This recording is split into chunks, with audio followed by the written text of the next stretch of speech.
Friends चलिए start करते हैं next lecture of acid basis salt. Last lecture में हम कंप्लीट कर चुके हैं सॉल्ट्स के बारे में, जिसमें आपने सॉल्ट स्टडी किया और सॉल्ट का क्लासिफिकेशन स्टडी किया। एक बार फिर से रिवाइज करवाता हूं आपको। सॉल्ट का क्लासिफिकेशन, टाइप ऑफ सॉल्ट और टाइप ऑफ सॉल्ट सॉल्यूशन दोनों रिवाइज करना है। टाइप ऑफ सॉल्ट सॉल्यूशन जिसमें आपने सॉल्ट सॉल्यूशन को कैटेगराइज किया, उनके एक्वस सॉल्यूशन को क्लासिफाई किया on the basis of pH value, और उस सॉल्यूशन के नेचर को पता करने का तरीका मैंने आपको बताया कि आप 3 केसेस के अंदर डायरेक्टली पता लगा सकते हैं कि जो सॉल्ट आपको क्वेश्चन में गिवन है वो किस टाइप के एसिड और बेस के कॉम्बिनेशन से बना है। अगर दोनों का नेचर स्ट्रॉन्ग है तो बनने वाला सॉल्ट सॉल्यूशन न्यूट्रल होगा। कोई जो स्ट्रॉन्ग होगा सॉल्ट सॉल्यूशन उसी के नेचर को रिप्रेजेंट करता है। अगर आप स्ट्रॉन्ग एसिड और वीक बेस कॉम्बिनेशन से जो सॉल्ट बनाएंगे, जैसे कि हम एक एग्जांपल ले लें, आपने HCl लिया और वीक बेस आपने ले लिया NH4OH, तो इनसे बनने वाला जो सॉल्ट होगा वो NH4Cl होगा। अगर आपसे पूछा जाए कि इसका एक्वस सॉल्यूशन है, इसकी पीएच किस रेंज में लाई करेगी, या कोई इंडिकेटर से लेकर क्वेश्चन पूछा जाए, तो इस क्वेश्चन का आंसर देना बड़ा आसान है। आप डायरेक्टली बता सकते हैं कि इसका सॉल्यूशन एसिडिक होगा। एसिडिक होगा तो पीएच लेस देन 7 होगी, और इंडिकेटर्स की बात करें तो फिनोल्फथालीन में कोई चेंज नहीं होगा, मिथाइल ऑरेंज का कलर चेंज हो जाएगा। चलिए, तो आज जैसा कि मैंने आपको बताया था कि आज के लेक्चर में हम स्टडी करेंगे commercial important compound. Commercially important compound और कौन से हैं उनकी बात करें। Commercially important chemical compounds. बच्चों हमें जानना है कुछ ऐसे केमिकल कंपाउंड्स हैं जिनकी प्रॉपर्टीज, जिनकी स्टडी आपके सेक्टर में दी हुई है। बोल सकते हैं कि एक थ्योरेटिकल पार्ट है, बट ये जो पार्ट है ये इनऑर्गेनिक का वो पार्ट है जिसमें कई सारी इंफॉर्मेशन, कई सारे ऐसे पार्ट आपको मिलेंगे जो आगे के कंटेंट को स्टडी करने में हेल्पफुल रहेंगे। जैसे कि कमर्शियल इंपोर्टेंट कंपाउंड में आपको जो कंपाउंड स्टडी करने हैं, एक होगा सोडियम क्लोराइड NaCl, दूसरा होगा NaOH सोडियम हाइड्रोक्साइड, इनके केमिकल नेम आप काफी अच्छे से जानते हैं। तीसरा होगा NaHCO3 सोडियम बाइकार्बोनेट, नेक्स्ट होगा Na2CO3.10H2 sodium carbonate decahydrate, Deka means 10H2O molecule. Next होगा ब्लीचिंग पाउडर कैल्शियम ऑक्सीक्लोराइड, और नेक्स्ट होगा CaSO4.12H2 कैल्शियम सल्फेट हेमीहाइड्रेट। मैं एक बार फिर से इनके नेमिंग भी लिख पाऊंगा, बट अभी आप ध्यान दीजिए कि इसे बोला जाता है कॉमन सॉल्ट, इसे बोला जाता है कास्टिक सोडा, इसे बोला जाता है बेकिंग सोडा, इसे बोला जाता है washing soda, and this is bleaching powder,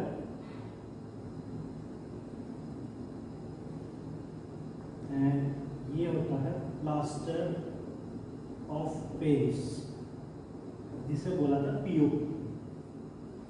चलिए, इसे कंटिन्यू करने से पहले समझ लेते हैं कि इसकी इंपोर्टेंस क्या है। वैसे तो देखा जाए तो कि हम तो क्लास 10th में पढ़ते हैं, तो क्लास 10th के अकॉर्डिंग तो ये बड़ा सिंपल सा एक थ्योरेटिकल पार्ट है जिसमें आपको हर एक कंपाउंड पढ़ाया जाएगा, कंपाउंड कैसे बनाया जाता है, उसकी प्रिपरेशन की रिएक्शन बताई जाएगी, और इनकी प्रॉपर्टीज पर डिस्कशन किया जाएगा कि सोडियम क्लोराइड की क्या प्रॉपर्टीज होती हैं, इसके यूजेस क्या होते हैं, वॉशिंग सोडा की क्या प्रॉपर्टीज होती हैं, उसके यूजेस क्या होते हैं। पर आप देखें तो ये जो सोडियम और कैल्शियम के कंपाउंड्स है सारे, ये सारे कंपाउंड सोडियम के हैं, ये सारे सोडियम के कंपाउंड हैं, और ये कंपाउंड है कैल्शियम के। और सोडियम और कैल्शियम किस ब्लॉक के एलिमेंट है पीरियोडिक टेबल में? S ब्लॉक के एलिमेंट है, और S ब्लॉक का चैप्टर आपको मिलेगा क्लास 11 में।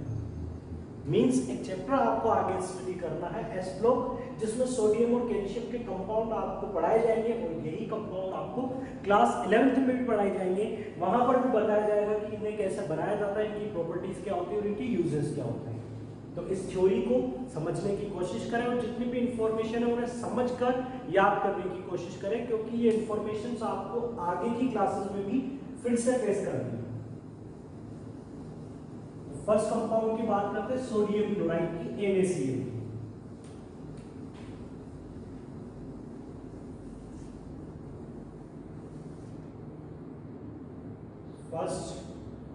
कॉमन सॉल्ट, या आप इसे टेबल सॉल्ट भी बोल सकते हैं, या हम इसे किचन सॉल्ट भी बोल सकते हैं।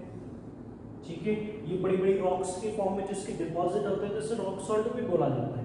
ठीक है, बट उनमें इम्प्योरिटीज होती है, ब्राउन कलर का अपीयर होता है। जब इसे प्योरीफाई कर दिया जाता है तो व्हाइट कलर का आपको नजर आता है सोडियम क्लोराइड NaCl।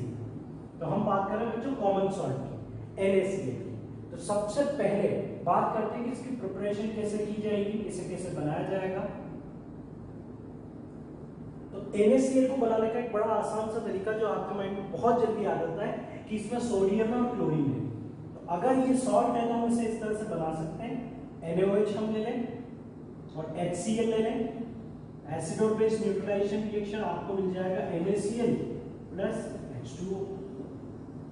यहां से आप NaCl प्रिपेयर कर सकते हो सोडियम क्लोराइड। बट इस केस में ध्यान रहे कि ये प्रोसेस बहुत ही ज्यादा एक्सपेंसिव है।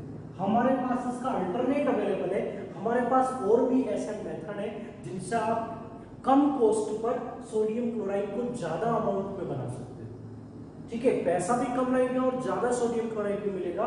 तो उसका मेथड है हमारे पास, सेकंड है फ्रॉम सी वाटर।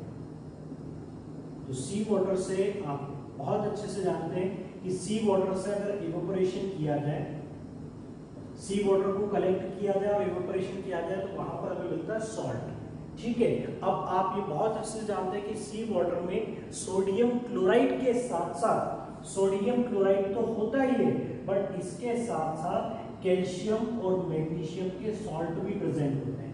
कैल्शियम और मैग्नीशियम के क्लोराइड भी होते हैं और कैल्शियम और मैग्नीशियम के सल्फेट भी होते हैं। तो ये कुछ और भी सॉल्ट NaCl में प्रेजेंट होते हैं जो इसकी प्रॉपर्टीज को अफेक्ट करते हैं। उसके बाद हम बाद में करेंगे, बस अभी केवल आप इतना समझ लीजिए कि बल्क में ज्यादा क्वांटिटी में और low cost per sodium chloride को एक्सट्रैक्ट किया जाता है सी वाटर से by the process of evaporation, जो कि आप क्लास 7th में स्टडी कर लेते हो। तो ये तो बड़ा सिंपल सा पार्ट रहा कि NaCl को बनाया कैसे जाए, ये तो सिंपल है। अब बात करते हैं कि सोडियम क्लोराइड की प्रॉपर्टीज क्या होगी और उसकी यूजेस क्या होंगी।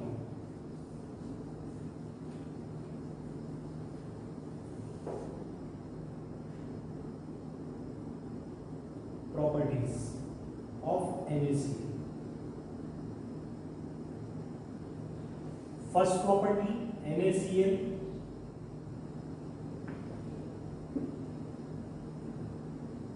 प्योर NaCl की बात करो बच्चों, white crystalline solid. Pure NaCl कैसा होगा, व्हाइट क्रिस्टलाइन होगा। दूसरा, आप बहुत अच्छे से जानते हैं कि NaCl को वाटर में डाल देते डिसॉल्व हो जाता है, तो हम बोल सकते हैं that it is soluble in water.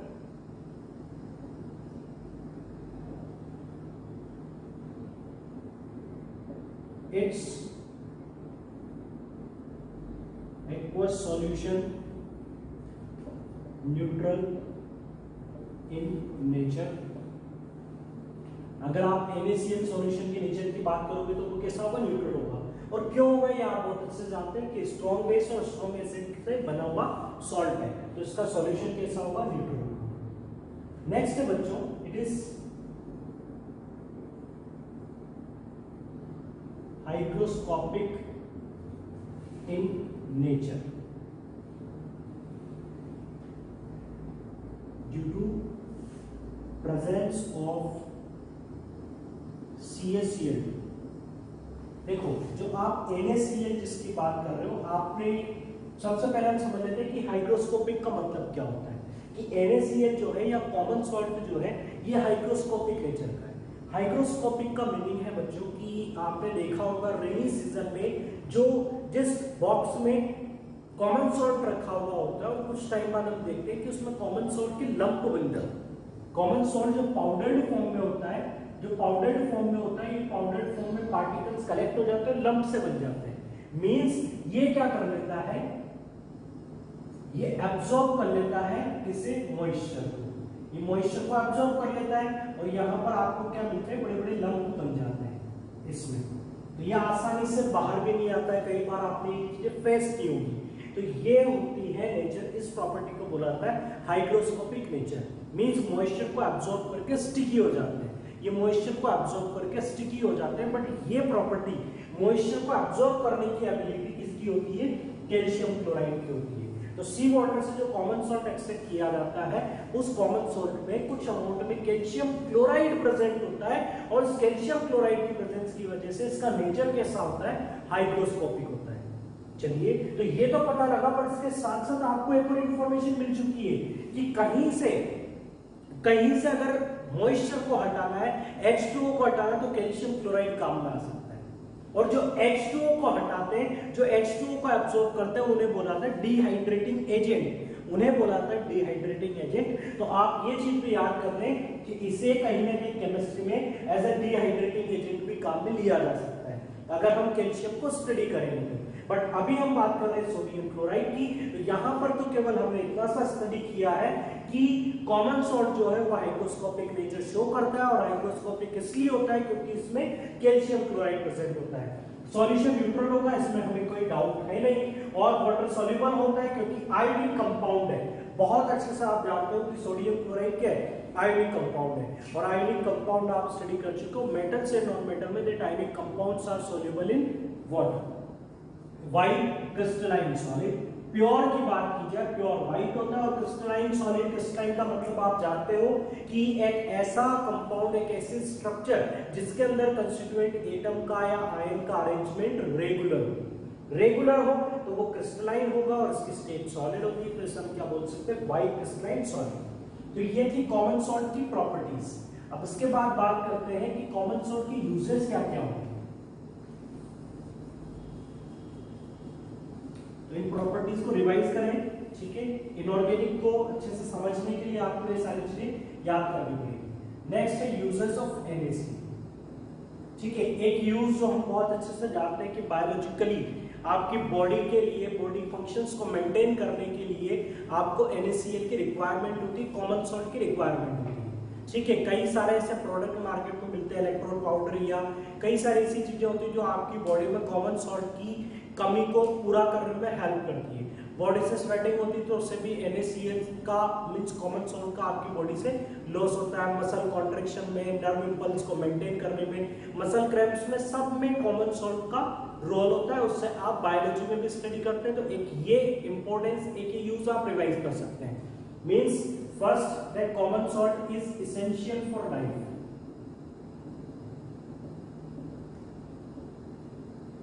Second हम बोल सकते हैं कि जो कॉमन सॉल्ट है इसका यूज क्या होगा, एक तो लाइफ के लिए एसेंशियल है,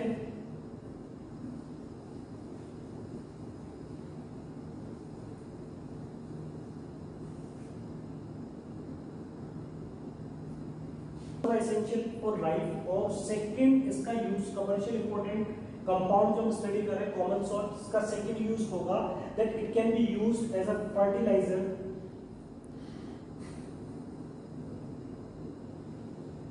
for sugar beet.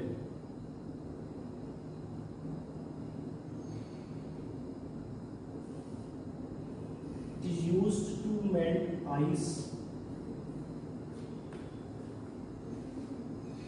from icy rods in cold countries.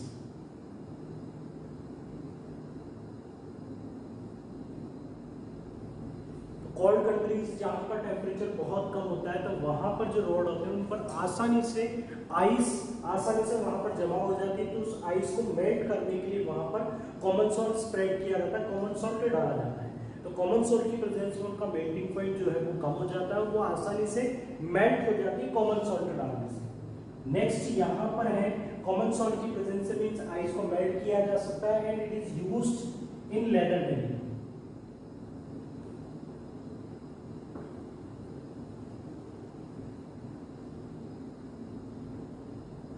Leather tanning means leather की क्लीनिंग में हम किसे काम में लेते हैं, कॉमन सॉल्ट को काम में लेते हैं लेदर इंडस्ट्री में। चलिए 4 यूजेस कंप्लीट हो चुके हैं, एक स्पेशल यूज है जो मैं आपको अभी बताऊंगा। तो फर्स्ट यूज आपने देखा एसेंशियल फॉर लाइफ, जो कि मैं आपको बता चुका हूं कि किस तरह से कॉमन सॉल्ट कई जगह पर आपकी बॉडी में इसकी रिक्वायरमेंट होती है। शुगर बीट के लिए फर्टिलाइजर्स की फॉर्म में, फर्टिलाइजर्स में आप किसे डालते हैं, कॉमन सॉल्ट को। आइस को मेल्ट करने में भी कॉमन सॉल्ट का रोल होता है, और लेदर टैनिंग में मींस लेदर इंडस्ट्री में, लेदर टैनिंग में हम कॉमन सॉल्ट को काम में लेते हैं। 2 यूजेस आपने देखे, एक स्पेशल यूज है जो मैं आपको अभी बताऊंगा। तो फर्स्ट यूज आपने देखा एसेंशियल फॉर लाइफ, जो कि मैं आपको बता चुका हूं कि किस तरह से कॉमन सॉल्ट कई जगह पर आपकी बॉडी में इसकी रिक्वायरमेंट होती है। शुगर बीट के लिए फर्टिलाइजर्स की फॉर्म में, फर्टिलाइजर्स में आप किसे डालते हैं, कॉमन सॉल्ट को। आइस को मेल्ट करने में भी कॉमन सॉल्ट का रोल होता है, और लेदर टैनिंग में मींस लेदर इंडस्ट्री में, लेदर टैनिंग में हम कॉमन सॉल्ट को काम में लेते हैं। नेक्स्ट देखिएगा बच्चों, fifth use, it is used as raw material for some compounds, या कुछ ऐसे सब्सटेंस है जिन्हें बनाने के लिए हम सोडियम क्लोराइड को एज अ रॉ मटेरियल काम में लेते हैं। जैसे कि सोडियम की प्रिपरेशन के लिए आपको किसकी रिक्वायरमेंट है, सोडियम क्लोराइड की। आपको वॉशिंग सोडा बनाना है, इसके लिए भी आपको सोडियम क्लोराइड की रिक्वायरमेंट होती है। आपको बेकिंग सोडा बनाना है, इसके लिए भी सोडियम क्लोराइड की रिक्वायरमेंट होती है। HCl की प्रिपरेशन करनी है, इसके लिए भी आपको रिक्वायरमेंट होती है सोडियम क्लोराइड। तो सोडियम क्लोराइड एक ऐसा कंपाउंड है जो कि कई सारे यूजफुल प्रोडक्ट बनाने में हेल्पफुल है। कई सारे यूजफुल प्रोडक्ट बनाने के लिए जो रॉ मटेरियल चाहिए उसमें हमें किसकी रिक्वायरमेंट होती है, NaCl की रिक्वायरमेंट होती है, कॉमन सॉल्ट की रिक्वायरमेंट होती है। ये केस मैं आपको बताता हूँ, बाकी केसेस बाद में आ जाएंगे। जब आप NaCl मोल्टन स्टेट में लें, NaCl आप मोल्टन स्टेट में लें और इससे इलेक्ट्रिसिटी पास करें। अब इससे इलेक्ट्रिसिटी कैसे पास होगी आप काफी अच्छे से जानते हैं कि कंटेनर दिया जाए और उसमें मोल्टन NaCl हमने ले लिया, NaCl इन लिक्विड स्टेट, और यहाँ पर आप एनोड और कैथोड विद बैटरी कनेक्ट कर देंगे। तो यहाँ पर दो आयंस की प्रेजेंस होगी, एक होगा Na+, दूसरा होगा Cl-। तो Na+ कहाँ पर डिपॉजिट होगा, कैथोड पर, और Cl- कहाँ पर डिपॉजिट होगा, Cl- जो है वो एनोड पर इवॉल्व होगा। तो आप जानते हैं कि इस केमिकल रिएक्शन में जो सोडियम है वो कैथोड पर आपको सोडियम मेटल की फॉर्म में मिलेगा और क्लोरीन गैस की फॉर्म में एनोड से इवॉल्व हो जाएगा। तो सोडियम क्लोराइड से आप सोडियम बना सकते हो, क्लोरीन बना सकते हो। वॉशिंग सोडा, बेकिंग सोडा कैसे बनाया जाता है वो हमारा अगला टॉपिक होगा। आप चाहें तो इससे कास्टिक सोडा भी प्रिपेयर किया जा सकता है, NaOH भी प्रिपेयर किया जा सकता है। तो आपको ये बहुत अच्छे से याद रखना है कि NaCl से आप कौन कौन से यूजफुल कंपाउंड बना सकते हैं।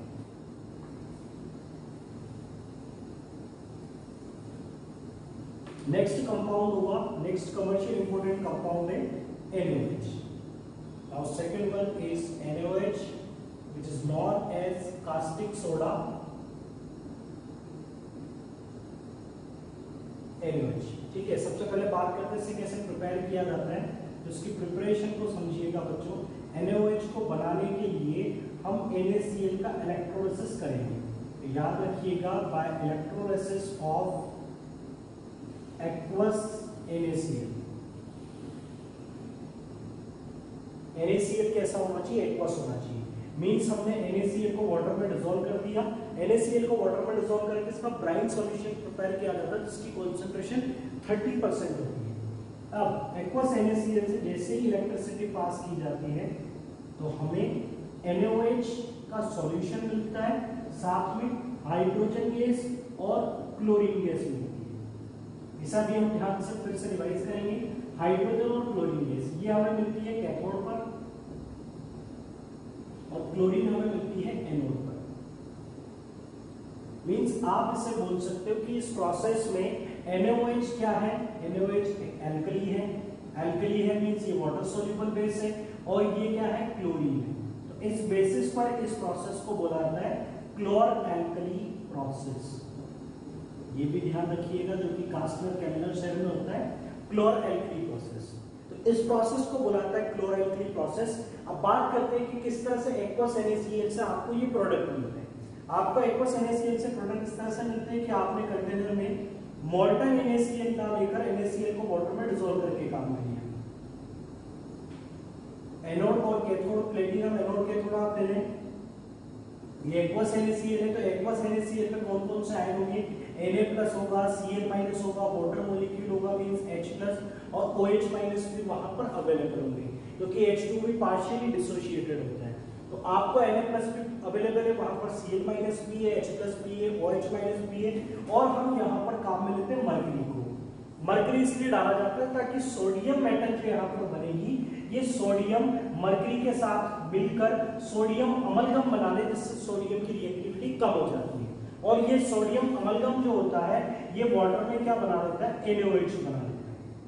ये NaOH बना लेता है और आपको H2 कहां पर मिल जाती है, कैथोड पर, और यहाँ पर जो क्लोराइड आयन होते हैं वो Cl2 की फॉर्म में एनोड पर इवॉल्व हो जाते हैं। तो ये आप बहुत अच्छे से जानते हैं कि एनायन जो होता है वो कहाँ पर चला जाता है, एनायन चला जाता है एनोड पर, एनायन एनोड पर जाता है, तो एनायन यहाँ पर कौन सा जाएगा एनोड पर, Cl- OH- नहीं जाता है। आप जब बाद में इलेक्ट्रोकेमिस्ट्री स्टडी करेंगे तो आप समझेंगे कि कौन से आयन के रिड्यूस होने के चांसेस, कौन से आयन के रिड्यूस होने के चांसेस ज्यादा है या ऑक्सीडाइज होने के चांसेस ज्यादा है, या किस आयन का रिड्यूस या ऑक्सीडाइज होने की टेंडेंसी कम होती है।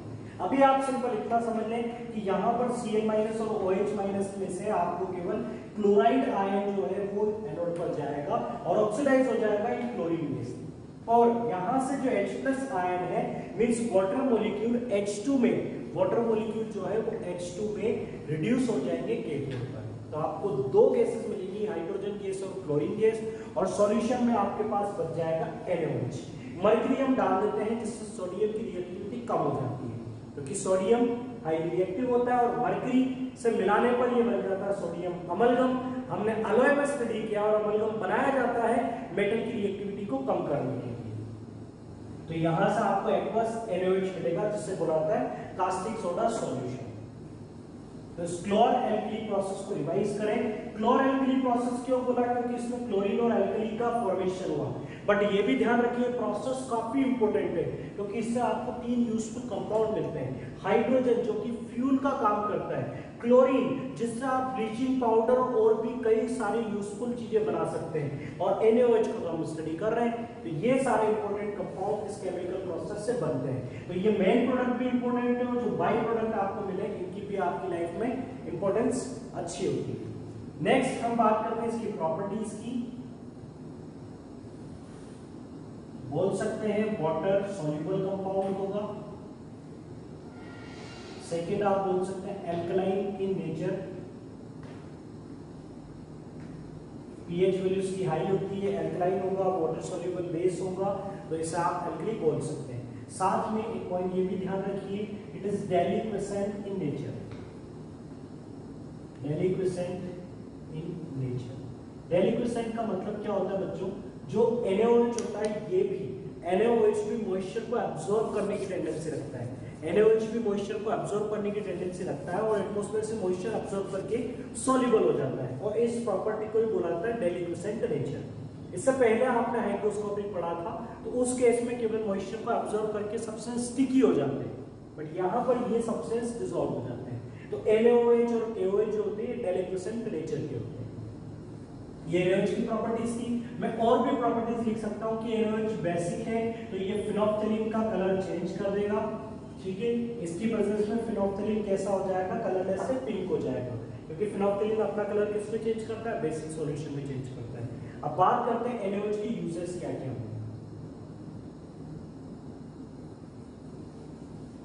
NaOH की यूजेस, तो फर्स्ट यूज बड़ा आसान है, it is used in paper and fibre industry.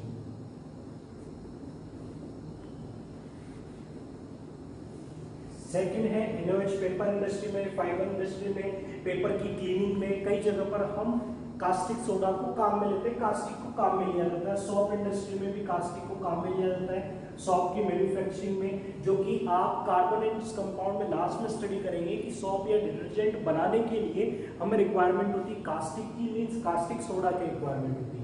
तो इन इंडस्ट्री में NaOH को काम में लिया जाता है। इसके अलावा जो सोडियम हाइड्रोक्साइड है ये बेसिक नेचर का कंपाउंड है, तो पेपर इंडस्ट्री में, लेदर इंडस्ट्री में, and it is used in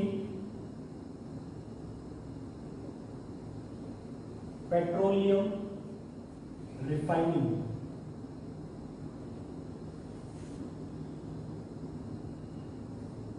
used in concentration of bauxite ore।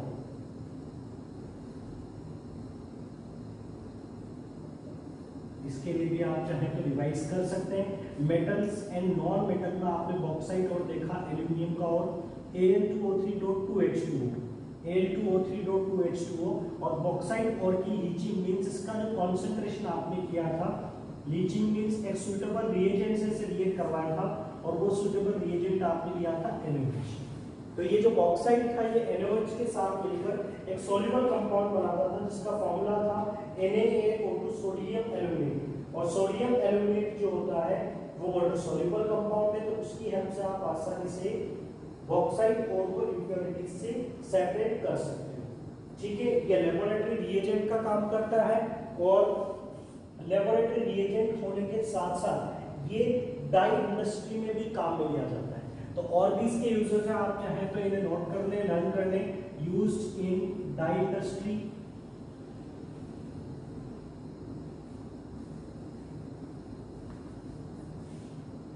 and it is used as a laboratory reagent.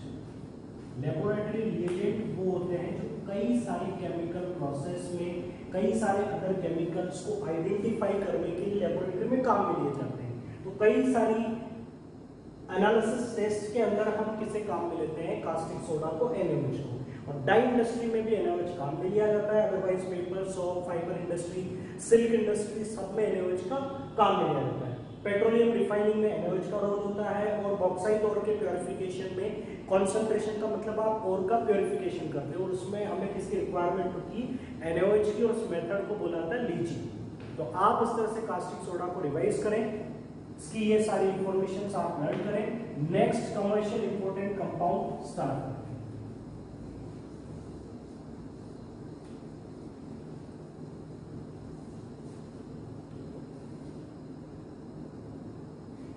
Third compound होगा बेकिंग सोडा,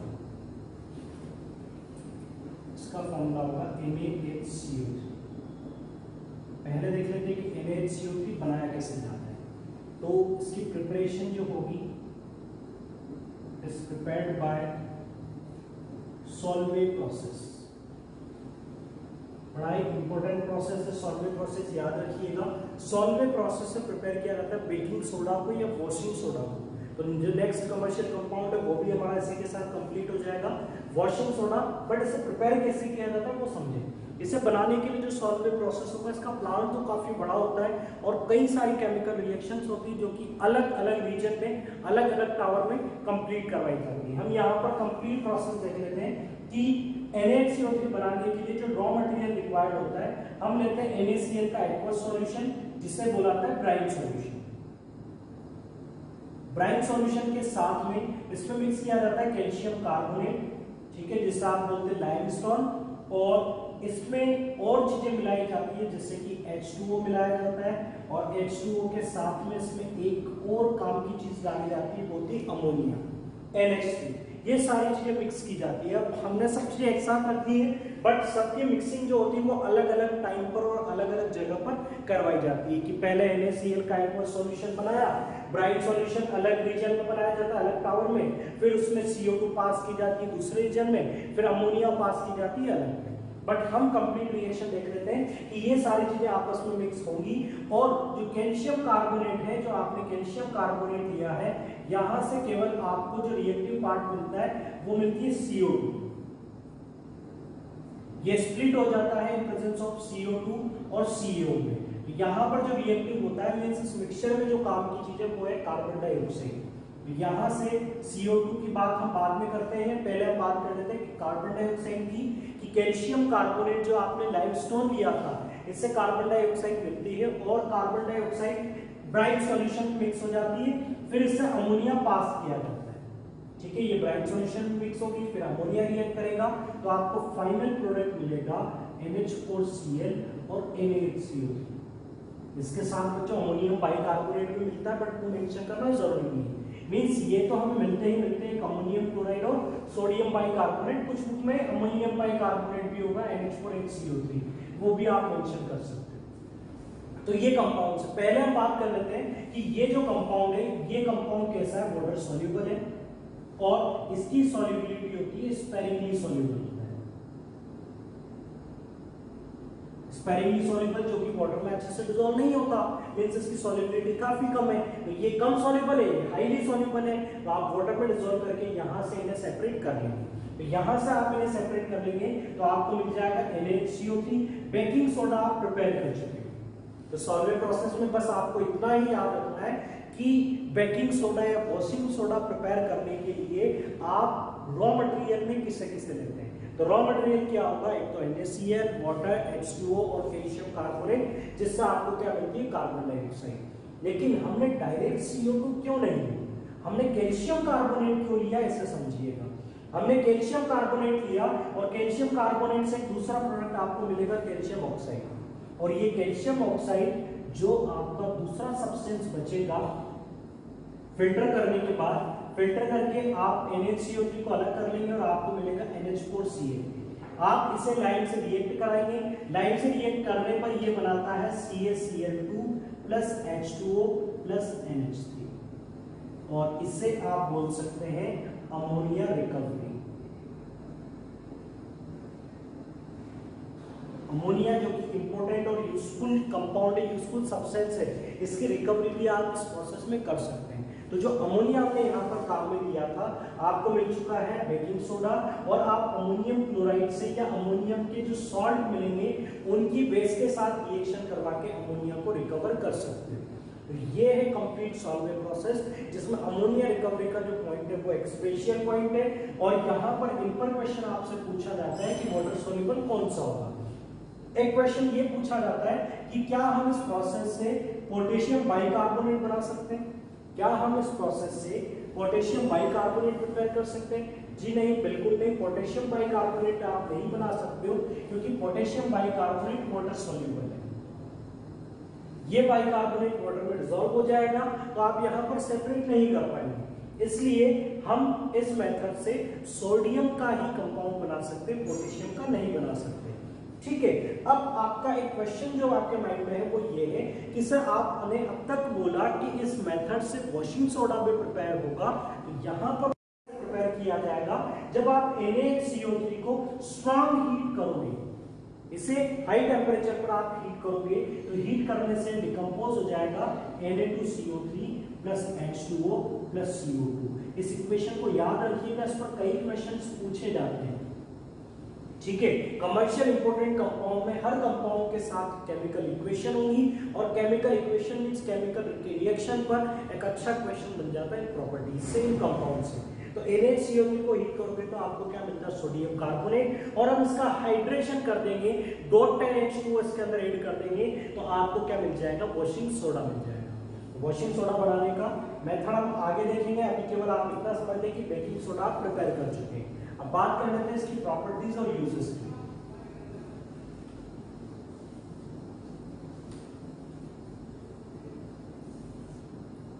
प्रॉपर्टीज,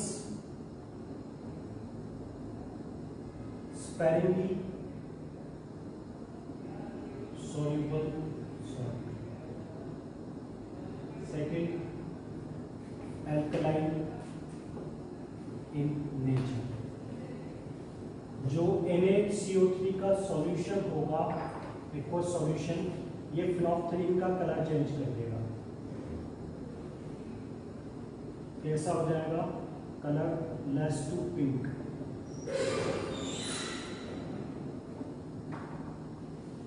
मीन्स ये alkaline nature का होता है, sodium bicarbonate NaCO, ठीक है, जिसे baking soda बोला जाता है। तो ये थी इसकी प्रॉपर्टीज। अब बात करते हैं NaCO3 की यूजेस क्या होते हैं, बेकिंग सोडा के यूजेस। तो फर्स्ट यूज है in making, it is used in making baking powder. Baking powder को आप काफी अच्छे से जानते हैं, जो बेकरी प्रोडक्ट में काम में लिया जाता है। बेकरी प्रोडक्ट में जो काम में लिया जाता है वो होता है बेकिंग पाउडर। ये कैसे बनाया जाता है, आप बेकिंग सोडा में मिक्स कर दिया जाता है टार्टरिक एसिड। बेकिंग सोडा में टार्टरिक एसिड मिलाने से क्या मिलता है, बेकिंग पाउडर मिलता है। अब इसमें इंपॉर्टेंट पॉइंट जो है उसे सुनिएगा बच्चों, ये क्या है, कार्बोनेट है। कार्बोनेट एसिड के साथ रिएक्ट करेगा, या कार्बोनेट को आप हीट करोगे तो कौन सी गैस इवॉल्व होती है, कार्बन डाइऑक्साइड गैस इवॉल्व होती है। इसीलिए जो बेकिंग पाउडर होते हैं, इन्हें डालने से जो बेकरी प्रोडक्ट है जब वो हीट किए जाते हैं तो उनसे कौन सी गैस इवॉल्व होती है, CO2 गैस इवॉल्व होती है। और CO2 के इवॉल्व होने की वजह से ही जो बेकरी प्रोडक्ट होते हैं वो कैसे मिलते हैं, आपको थोड़े फ्लफी मिलते हैं, ठीक है, थोड़े से फूले वैसे नजर आते हैं। वो इसीलिए होता है क्योंकि उनसे कार्बन डाइऑक्साइड गैस का इवोल्यूशन होता है जब उन्हें प्रिपेयर किया जाता है। दूसरा पॉइंट बच्चों इस पर यह है कि बेकिंग सोडा है, कैसा नेचर है इसका, एल्कलाइन नेचर है, बेसिक नेचर है, तो उसका टेस्ट कैसा होगा, बिटर होगा। इसका टेस्ट कैसा होगा, बिटर होगा। टार्टरिक एसिड इसलिए ऐड किया जाता है ताकि इसका टेस्ट नॉर्मल हो जाए। तो इसकी बिटरनेस को खत्म करने के लिए इसमें क्या मिलाया जाता है, टार्टरिक एसिड मिलाया जाता है। तो बेकिंग पाउडर बनाने के लिए बेकिंग सोडा को काम में लिया जाता है। और एक इसकी एक प्रॉपर्टी जो रह गई है वो भी ध्यान रखिएगा, ऑन हीटिंग, अगर आप इसे हीट करेंगे तो ये भी ध्यान रखें, NaHCO3 जो है ये हीट करने पर कन्वर्ट हो जाता है Na2CO3 plus H2O plus CO2। ये फर्दर डिकम्पोज नहीं होता है, ठीक है, ये काफी ज्यादा स्टेबल होता है, सोडियम कार्बोनेट। तो आप सोडियम बाइकार्बोनेट को हीट करोगे तो आपको क्या मिल जाएगा, सोडियम कार्बोनेट मिल जाएगा, मींस CO2 गैस आप इससे बना सकते हो। नेक्स्ट इसका यूज है, it is used in fire extinguisher.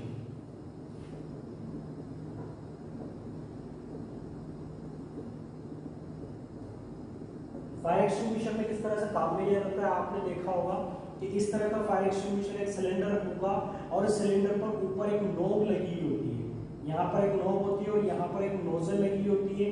अंदर का जो पार्ट है वो मैं आपको बताता हूँ, यहाँ पर एक ग्लास बोतल होती है और यहाँ पर एक सॉल्यूशन भरा हुआ होता है।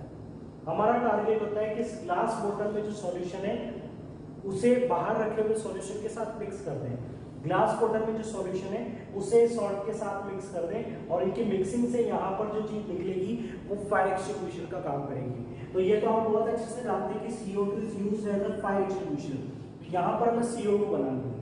अब हमारा टारगेट ये है कि NaCO3 बेकिंग सोडा लें और बेकिंग सोडा से CO2 कैसे बने।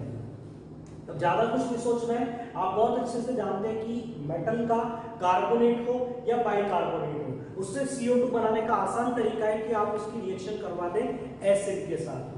यहाँ पर हम इसकी रिएक्शन करवाते हैं कॉन्सेंट्रेटेड H2SO4 के साथ, सल्फ्यूरिक एसिड के साथ, और ये इसके साथ बना लेता है Na2SO4 solution plus H2O plus CO2 gas, जो कि किसका काम करती है, फायर एक्सटिंग्विशर का। तो आप देख सकते हैं जब भी कहीं पर आग लग जाती है तो आपका टारगेट होता है कि आप इस नॉब को खींचें। जब आप इस नॉब को खींचेंगे तो यहाँ पर जो ये ग्लास बोतल है ब्रेक हो जाएगी, ये ब्रेक होगी, इसमें भरा हुआ होता है एसिड, ये एसिड मिक्स हो जाता है सोडियम बाइकार्बोनेट के साथ और दोनों मिक्स होकर एक रिएक्शन देंगे, एक एक्सोथर्मिक रिएक्शन, जिससे यहाँ पर कौन सी गैस बाहर आ जाएगी, CO2 गैस बाहर आ जाएगी, जिससे आप स्प्रे करके फायर को एक्सटिंग्विश कर सकते हैं। तो ये फायर एक्सटिंग्विशर में NaCO3 का एक रोल होता है, ठीक है। दोनों यूजेस इंपॉर्टेंट है, दोनों से क्वेश्चन पूछे जाते हैं। दोनों यूजेस आपने पढ़े, दोनों इंपॉर्टेंट है, दोनों से क्वेश्चन पूछे जाते हैं। थर्ड यूज है, it is used in removal of stomach acidity, ठीक है। आपने प्रीवियस कंटेंट में स्टडी किया है कि डेली लाइफ में पीएच और न्यूट्रिशन की इंपॉर्टेंस जो आपको बताई गई थी, उसमें बताया गया था कि स्टोमक एसिडिटी, स्टोमक पेन से रिलीफ पाने के लिए हमें किसकी रिक्वायरमेंट होती है, बेकिंग सोडा की रिक्वायरमेंट होती है। तो ये बेकिंग सोडा कंप्लीट हुआ, इसकी प्रॉपर्टीज कंप्लीट हो चुकी है, यूजेस कंप्लीट हो चुके हैं। नेक्स्ट बचता है वॉशिंग सोडा, जिसकी प्रिपरेशन आप देख चुके हो, एक बार फिर से हम रिवाइज कर लेते हैं। नेक्स्ट कंपाउंड होगा वॉशिंग सोडा, Na2CO3.NH2। बनाया कैसे जाएगा, बेकिंग सोडा होगा, NaCO3 को आप हीट करें, अराउंड 543 केल्विन पर इसे हीट किया जाता है तो हमें मिल जाता है Na2CO3 plus H2O plus CO। अब यहाँ पर जो Na2CO3 होता है इसके क्रिस्टल फॉर्म दोबारा से बनाते हैं, बट इसके रिक्रिस्टलाइज हम इसे किस तरह से करते हैं, इसे H2O इसमें मिला देते हैं, 10 H2O मॉलिक्यूल,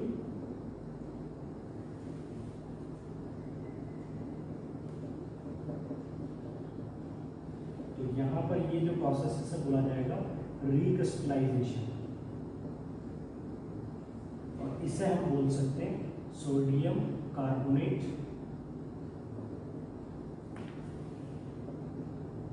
डेकाहाइड्रेट।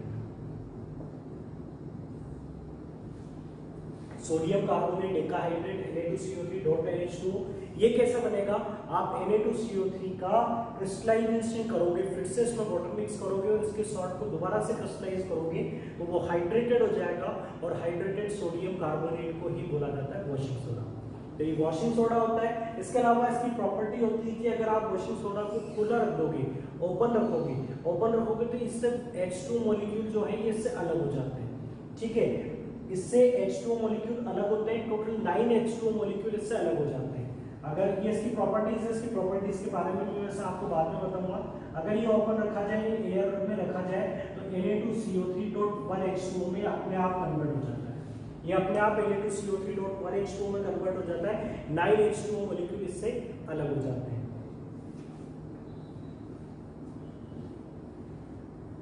इस फिनोमेना को बोला जाता है इफ्लोरेसेंस। आप बाद में स्टडी करेंगे कि ये फ्लोरोसेंट मटेरियल होता है जिससे H2 मॉलिक्यूल अलग हो जाते हैं। तो ये फ्लोरोसेंस मटेरियल आपको यहाँ पर .1H2 मिलेगा। आप और ज्यादा अगर इसे हीट करेंगे तो ये फाइनली Na2CO3 में कन्वर्ट हो जाता है, जिससे सोडा ऐश बोला जाता है। अभी प्रॉपर्टीज में आपको मेंशन करवा दूंगा। अभी केवल आप इतना समझिए कि इसे प्रिपेयर कैसे किया जाएगा। सॉल्वे प्रोसेस से इसे भी कैसे प्रिपेयर किया जाएगा, सॉल्वे प्रोसेस से आप क्या बना लेंगे, NaCO3, उससे Na2CO3 और Na2CO3 को डिक्रिस्टलाइज करके आप क्या बना सकते हैं, वॉशिंग सोडा बना सकते हैं। अब पहले बात कर लेते हैं कि यहाँ पर जो वॉशिंग सोडा है इसकी प्रॉपर्टीज क्या क्या होंगी। इसकी प्रॉपर्टीज क्या क्या होंगी Na2CO3 प्रॉपर्टीज में बात करते हैं नेचर की, सॉल्युबिलिटी की, ठीक है। और अगर आप उसका फिजिकल स्टेट बताना चाहें तो वो भी आप इसमें मेंशन कर सकते हैं।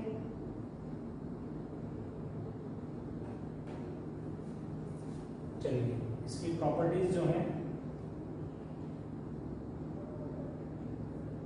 फर्स्ट बेसिक, या आप बोल सकते हैं एल्कलाइन, क्योंकि ये वाटर सोल्यूबल है इन नेचर,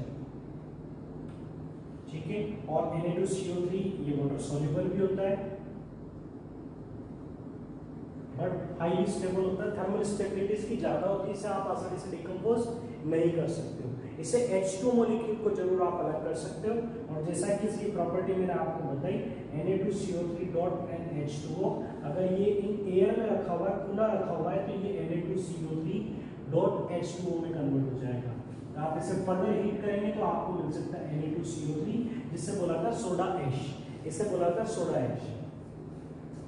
और इसके अलावा ये तो इसकी प्रॉपर्टीज है। अगर आप रिवाइज करें इसको कैसे प्रिपेयर किया जाता है, कंप्लीट हो चुका है। इसके यूजेस की बात करते हैं तो वॉशिंग सोडा को कहां पर काम में लिया जाता है, ठीक है। It is present in washing powder,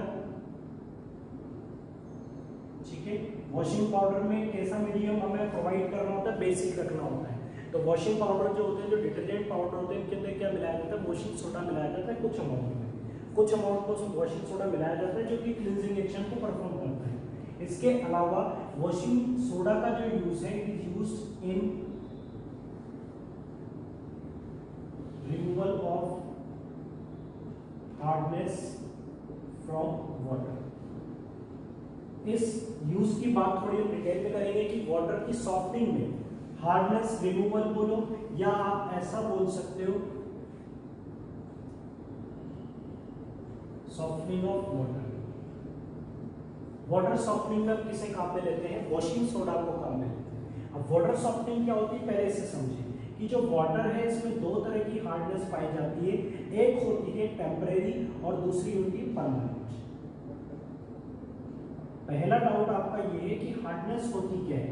hardness ये होती है बच्चों कि जो वाटर होता है, कई बार हम देखते हैं कि कुछ वाटर दिखने को तो हमें साफ नजर आता है, बट उसमें सोप रब करते हैं तो सोप से लेदर का फॉर्मेशन नहीं होता है, झाग अच्छे से नहीं बनते हैं। तो वाटर की जो वैरायटी है, मींस एक होता है हार्ड वाटर और दूसरा होता है सॉफ्ट वाटर। इसमें डिफरेंस केवल इतना है कि जो हार्ड वाटर होता है, हार्ड वाटर के अंदर इंप्योरिटीज होती है, और इंप्योरिटीज किसकी होती है, सॉल्ट्स होते हैं, कैल्शियम और मैग्नीशियम के। हार्ड वाटर में सॉल्ट होते हैं कैल्शियम और मैग्नीशियम की, जो कि क्लींजिंग एक्शन को भी अफेक्ट करते हैं, सोप की प्रॉपर्टी को भी अफेक्ट करते हैं, कैल्शियम और मैग्नीशियम के सॉल्ट। अब कैल्शियम और मैग्नीशियम के किस टाइप के सॉल्ट, अगर कैल्शियम और मैग्नीशियम के कार्बोनेट या बाइकार्बोनेट होते हैं तो उन्हें तो हम आसानी से गर्म करके अलग कर सकते हैं, तो टेम्परेरी हार्डनेस होती है। बट कैल्शियम और मैग्नीशियम के क्लोराइड हो या फिर सल्फेट हो, उन्हें हम आसानी से अलग नहीं कर सकते, तो इनकी प्रेजेंस से जो हार्डनेस जनरेट होती है उससे बुलाता है परमानेंट हार्डनेस। तो वाटर में परमानेंट हार्डनेस हो तो उसके लिए आप किसी काम में ले सकते हैं वॉशिंग सोडा को। टेम्पररी हार्डनेस को आप सिंपल वैसे ही बाय हीटिंग से ही रिमूव कर सकते हैं। पानी को गर्म करोगे, बाइकार्बोनेट कार्बोनेट में कन्वर्ट होकर सेटल हो जाएंगे, उन्हें आप अलग कर लोगे, ठीक है। बट अगर सल्फेट और क्लोराइड होंगे तो फिर वहां पर आपको अदर केमिकल कंपाउंड की रिक्वायरमेंट होगी, जिनमें से एक है वॉशिंग सोडा। तो वॉशिंग सोडा क्या होता है? कार्बोनेट। वॉशिंग सोडा किसके साथ रिएक्ट कर लेता है?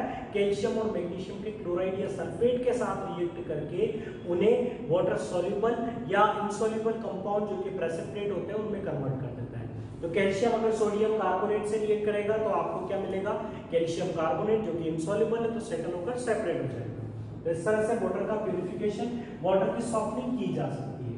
थर्ड है, it is used in manufacturing of glass. Glass बनाने में सोडियम कार्बोनेट को काम में लिया जाता है, और इट इज यूज्ड इन